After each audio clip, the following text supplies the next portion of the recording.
Hi, my name is Mike, and in this video I'm going to be showing the process for how to change the oil on a first generation Chevy Colorado. This video should be applicable to any first generation Chevy Colorado, GMC Canyon, Hummer H3, or the Isuzu derivatives. This is the i5 inline 5 3.7 liter engine. The process may be slightly different if you have a different engine, such as the 3.5 four-cylinder or the later models with the V8. To start this process, you're going to need a few things. 6 quarts of 5W30 motor oil. I'm using this Mobil 1 Extended Performance High Mileage oil. I like to change it, not more than once or twice a year, and so I try to use higher quality stuff that lasts a little bit longer. Also, at 211,000 miles, the oil does leak and burn off a little bit, so sometimes I joke that it changes itself, but I do try to use the higher quality stuff. Then I also have 1 quart of regular 5W30 because I couldn't get this in single quart size. So your total fluid capacity on this model engine is a total of 6 quarts. You're going to need a standard wrench or a socket wrench, 13mm socket, a oil filter wrench, and an oil filter. I like to use, again, these Fram Ultra Synthetic XG9837 filters. Supposed to be also good for up to 20,000 miles, so I can get by with changing it just, once or twice a year. So to start the process, from underneath the vehicle,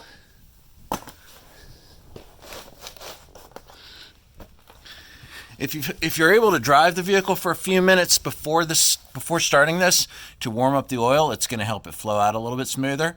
Obviously, it's you don't want it to be too hot, or if you do, wear gloves. So the oil filter or the oil drain plug is on the driver's side,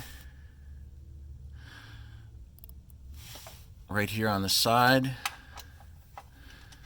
and I've already loosened that a little bit. So you just want to pull that out.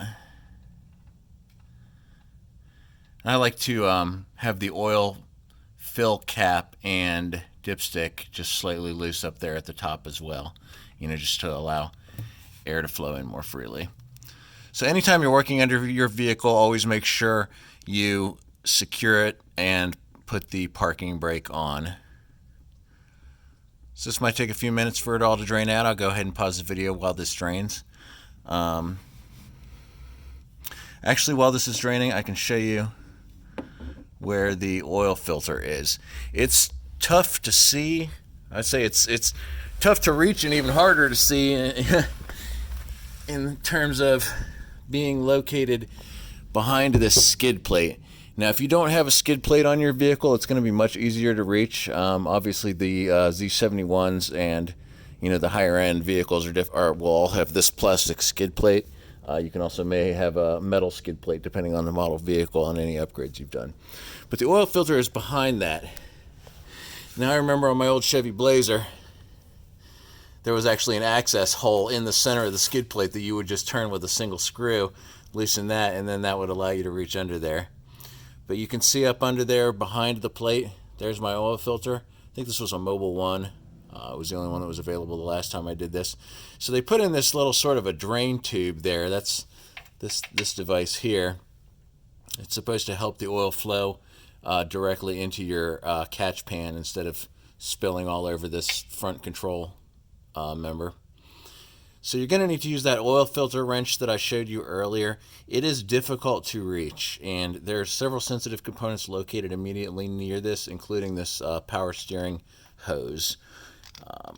So you can get it on there, but again, like I said, it can be challenging to reach. Let me pause the video for a moment, and I'll grab that and put that on there and try to kind of show you how it goes. So here we are with the oil filter wrench in place. You can see how I kind of have it with the handle sticking out and wrapped around the oil filter there. So this is a two-handed operation. I can't really hold the camera and show you this. Obviously, lefty-loosey, righty-tighty. If you get lucky, you may be able to just remove that oil filter with your hands. However, my experience has been that it usually works its way to be quite tight and is difficult to remove with just your hands. So that's why I'm showing you how to sort of angle that filter wrench in there to get it around there in such a way that you'll still be able to grab the filter wrench and loosen the filter. So I'm going to pause the video again while I use both my hands to get this filter out, and we'll pick it back up again here when we get to the next step.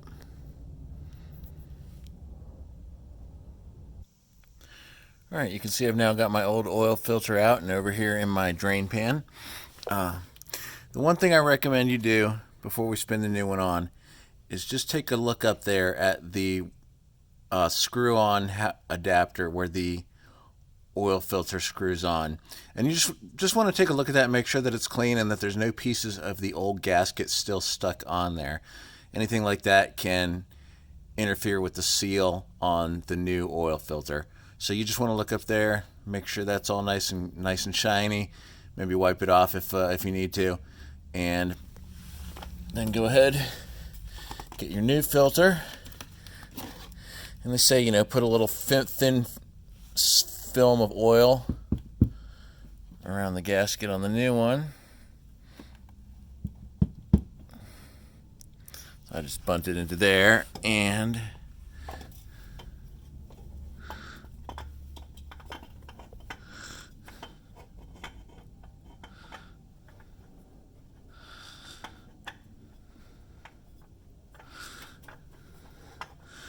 again, this is kind of a two-handed operation.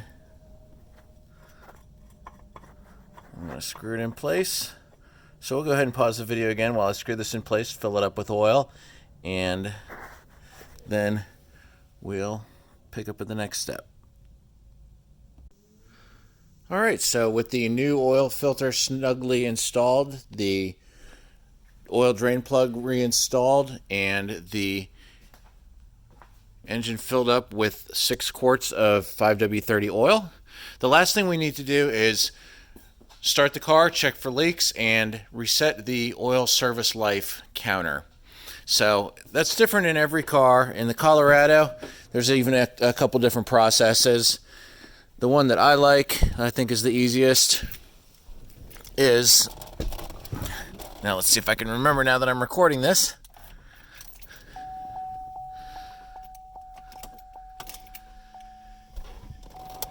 Turn the engine on, but don't start the car.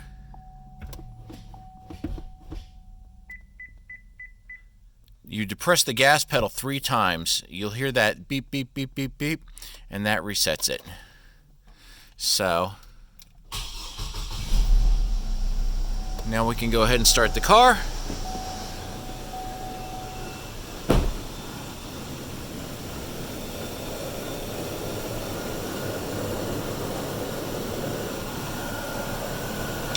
Again, with the engine running, we can look under here and check for any leaks.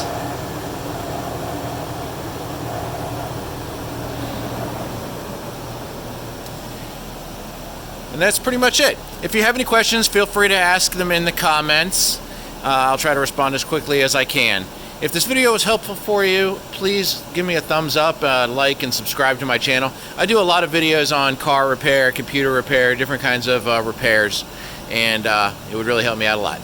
Thanks, have a great day, and stay safe out there.